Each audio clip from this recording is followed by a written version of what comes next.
नमस्ते दोस्तों, ज्ञान पर्व में आपका हार्दिक स्वागत है। दोस्तों, भारतीय इतिहास में राजपूताने का गौरवपूर्ण स्थान रहा है। यहाँ के रणबांकुरों ने देश, जाति, धर्म तथा स्वाधीनता की रक्षा के लिए अपने प्राणों का बलिदान देने में कभी संकोच नहीं किया। उनके इस त्याग पर संपूर्ण भारत को गर्व रहा है। वीरों की इस भूमि में राजपूतों के छोटे बड़े अनेक राज्य रहे, जिन्होंने भारत की स्वाधीनता के लिए संघर्ष किया। इन्हीं राज्यों में मेवाड़ का अपना एक विशिष्ट स्थान है, जिसमें इतिहास के गौरव बप्पा रावल, खुमाण प्रथम महाराणा हमीर, महाराणा कुंभा, महाराणा सांगा, उदय सिंह और वीर शिरोमणि महाराणा प्रताप ने जन्म लिया है। जब जब तेरी तलवार उठी तो दुश्मन टोली डोल गई, फीकी पड़ी दहाड़ शेर की, जब जब तूने हुंकार भरी। जी हाँ, यह बात है अपने पराक्रम और शौर्य के लिए पूरी दुनिया में मिसाल के तौर पर पहचाने जाने वाले मेवाड़ के महान राजपूत नरेश महाराणा प्रताप की। महाराणा प्रताप का जन्म 9 मई 1540 को राजस्थान के कुंभलगढ़ दुर्ग में हुआ था, लेकिन उनकी जयंती विक्रमी संवत कैलेंडर के अनुसार प्रतिवर्ष ज्येष्ठ मास के शुक्ल पक्ष तृतीया को मनाई जाती है। साहस और पराक्रम के पर्याय महाराणा प्रताप ऐसे वीर थे जिन्हें दुश्मन भी सलाम करते थे। महाराणा प्रताप के युद्ध कौशल और रणनीति के किस्से कहानियां आज भी उतनी ही मशहूर है जितनी उस समय में हुआ करती थी। उनकी वीरता से भारत भूमि गौरवान्वित है। जब मेवाड़ की सत्ता राणा प्रताप ने संभाली, तब आधा मेवाड़ मुगलों के अधीन था और शेष मेवाड़ पर अपना आधिपत्य स्थापित करने के लिए अकबर प्रयासरत था। राजस्थान के कई परिवार अकबर की शक्ति के आगे घुटने टेक चुके थे, किंतु महाराणा प्रताप अपने वंश को कायम रखने के लिए संघर्ष करते रहे और अकबर के सामने आत्मसमर्पण नहीं किया। जंगल जंगल भटकते हुए तृणमूल व घास पात की रोटियां में गुजर बसर कर पत्नी व बच्चे को विकराल परिस्थितियों में अपने साथ रखते हुए भी उन्होंने कभी धैर्य नहीं खोया। मेवाड़ के सामान्य व्यक्ति को भी मेवाड़ की रक्षा हेतु तत्पर करने, भील व अन्य सभी जातियों में राष्ट्रीयता, देशभक्ति का भाव पैदा करने हेतु स्वयं अपने जीवन को आदर्श के रूप में उनके सामने रखने के लिए मेवाड़ की रक्षार्थ उन्होंने प्रतिज्ञा की।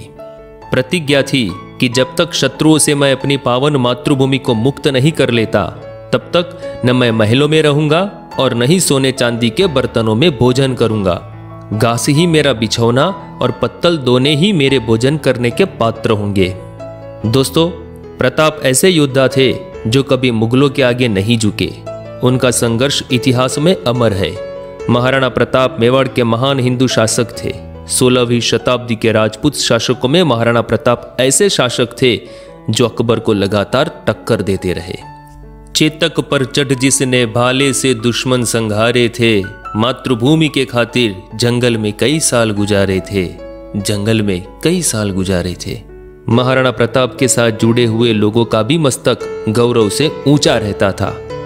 एक बार अकबर के दरबार में मेवाड़ से आए एक भाट ने अपनी केसरिया पगड़ी उतारकर बादशाह को सलाम किया।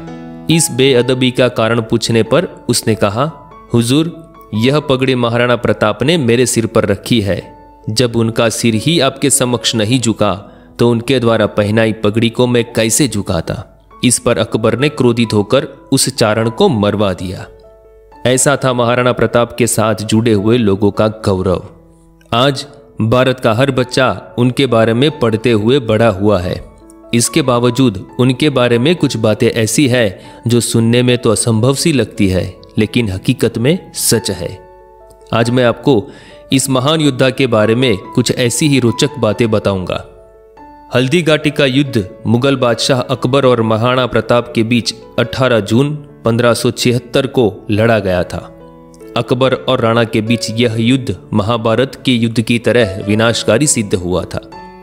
ऐसा माना जाता है कि हल्दी घाटी के युद्ध में न तो अकबर जीत सका और न ही राणा हारे थे। मुगलों के पास सैन्य शक्ति अधिक थी, तो राणा प्रताप के पास जुझारू शक्ति की कोई कमी नहीं थी। महाराणा प्रताप का हल्दी घाटी के युद्ध के बाद का समय पहाड़ों और जंगलों में व्यतीत हुआ था। अपनी पर्वतीय युद्ध नीति के द्वारा उन्होंने अकबर को कई बार मात दी। यद्यपि जंगलों और पहाड़ों में रहते हुए महाराणा प्रताप को अनेक प्रकार के कष्टों का सामना करना पड़ा, किंतु उन्होंने अपने आदर्शों को नहीं छोड़ा। महाराणा प्रताप के मजबूत इरादों ने अकबर के सेना नायकों के सभी प्रयासों को नाकाम बना दिया। उनके धैर्य और साहस का ही असर था कि 30 साल के लगातार प्रयास के बावजूद अकबर महाराणा प्रताप को बंदी नहीं बना सका। महाराणा प्रताप का सबसे प्रिय घोड़ा चेतक था, जिसने अंतिम सांस तक अपने स्वामी का साथ दिया था। महाराणा प्रताप को स्थापत्य कला, भाषा और साहित्य से भी लगाव था। वे स्वयं विद्वान तथा कवि थे। उनके शासनकाल में अनेक विद्वानों एवं साहित्यकारों को आश्रय प्राप्त था। अपने शासनकाल में उन्होंने युद्ध में उजड़े गांवों को पुनः व्यवस्थित किया। नवीन राजधानी चावंड को अधिक आकर्षक बनाने का श्रेय महाराणा प्रताप को जाता है। राजधानी के भवनों पर कुंभाकालीन स्थापत्य की अमीट छाप देखने को मिलती है। पद्मिनी चरित्र की रचना तथा दुर्सा आढ़ा की कविताएं महाराणा प्रताप के युग को आज भी अमर बनाए हुए है। दोस्तों, महाराणा प्रताप का वजन 110 किलो और हाइट 7 फीट 5 इंच थी। महाराणा प्रताप का भाला 81 किलो वजन का था और उनके छाती के कवच का 72 किलो वजन था। उनका भाला, कवच, ढाल और साथ में 2 तलवारों का कुल मिलाकर वजन 208 किलोग्राम था। आपको बता दे कि हल्दी घाटी के युद्ध में महाराणा प्रताप के पास सिर्फ 20,000 सैनिक थे और अकबर के पास 85,000 सैनिक। इसके बावजूद महाराणा प्रताप ने हार नहीं मानी और स्वतंत्रता के लिए संघर्ष करते रहे। कहते हैं कि अकबर ने महाराणा प्रताप को समझाने के लिए 6 शांति दूतों को भेजा था, जिससे युद्ध को शांतिपूर्ण तरीके से खत्म किया जा सके। लेकिन महाराणा प्रताप ने यह कहते हुए हर बार उनका प्रस्ताव ठुकरा दिया कि राजपूत योद्धा यह कभी बर्दाश्त नहीं कर सकता। महाराणा प्रताप का घोड़ा चेतक हवा से बातें करता था। उसने हाथी के सिर पर पैर रख दिया था और घायल प्रताप को लेकर 26 फीट लंबे नाले के ऊपर से कूद गया था। अकबर ने राणा प्रताप को कहा था कि अगर तुम हमारे आगे झुकते हो तो आधा भारत आपका रहेगा। लेकिन महाराणा प्रताप ने कहा, मर जाऊंगा लेकिन मुगलों के आगे सर नहीं नीचा करूंगा।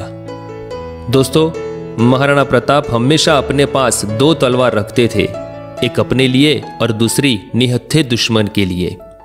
अकबर महाराणा प्रताप का सबसे बड़ा शत्रु था, पर उनकी मौत का समाचार सुन अकबर रोने लगा था, क्योंकि हृदय से वो महाराणा प्रताप के गुणों का प्रशंसक था और अकबर जानता था कि महाराणा जैसे वीर इस धरती पर कोई नहीं है। अकबर की उच्च महत्वाकांक्षा, शासन निपुणता और असीम साधन जैसी भावनाएं भी महाराणा प्रताप की अदम्य वीरता, दृढ़ साहस और उज्जवल कीर्ति को परास्त न कर सकी। आखिरकार शिकार के दौरान लगी चोटों की वजह से महाराणा प्रताप की मृत्यु 19 जनवरी 1597 को चावंड में हुई। दोस्तों, आज भी महाराणा प्रताप का नाम असंख्य भारतीयों के लिए प्रेरणा स्रोत है। राणा प्रताप का स्वाभिमान भारत माता की पूंजी है। वह अजर अमरता के गौरव तथा मानवता के विजय सूर्य है। राणा प्रताप की देशभक्ति पत्थर की अमीट लकीर है। मातृभूमि की रक्षा के लिए अपना जीवन अर्पण करने वाले अदम्य साहस और स्वाभिमान के प्रतीक महाराणा प्रताप की जयंती पर शत शत नमन। भारत माँ का वीर सपूत हर हिंदुस्तानी को प्यारा है। कुंवर प्रताप जी के चरणों में सत सत नमन हमारा है, सत सत नमन हमारा है। धन्यवाद। जय मेवाड़।